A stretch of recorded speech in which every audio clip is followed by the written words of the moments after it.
तो दोस्तों नमस्ते प्रणाम। आइए आप लोग के बीच में बहुत सुंदर एक हंसी मजाक का गीत गाने जा रही हूँ। पल पल ना माने मोरा जिया, मोरा जिया, मैं के टिकट कटा दो पिया।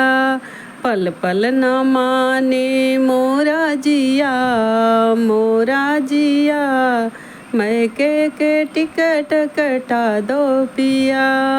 सासू हमारी चाय की दीवानी, सासू हमारी चाय की दीवानी, घर में होटल खोलाई दो पिया, खोलाई दो पिया, मैं के टिकट कटाई दो पिया, मैं के टिकट कटाई दो पिया। घर में होटल खोलाई दो पिया, खोलाई दो पिया, मैं के टिकट कटाई दो पिया।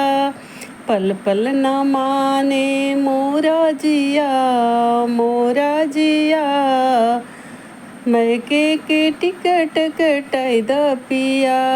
जेठनी हमारी रोटी के दीवानी, जेठनी हमारी पूड़ी के दीवानी, घर में होटल खोलाई द पिया, खोलाई द पिया, मैं के टिकट कटाई द पिया, मैं के टिकट कटाई द पिया।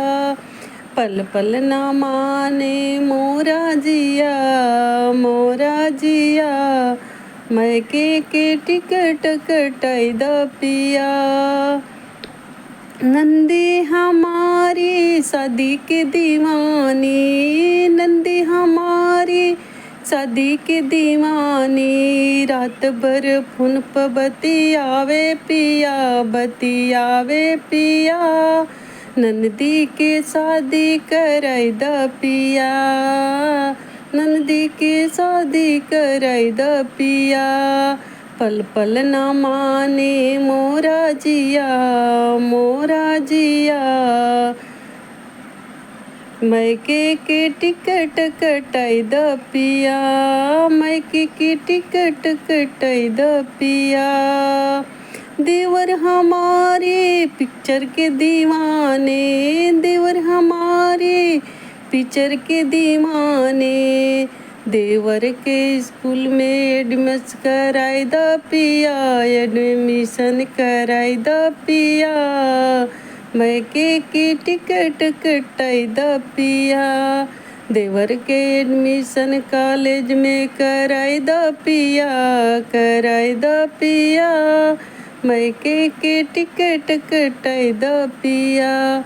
पल पल न माने मोरा जिया, मोरा जिया, मैं के टिकट कटाई द पिया, मैं के टिकट कटाई द पिया।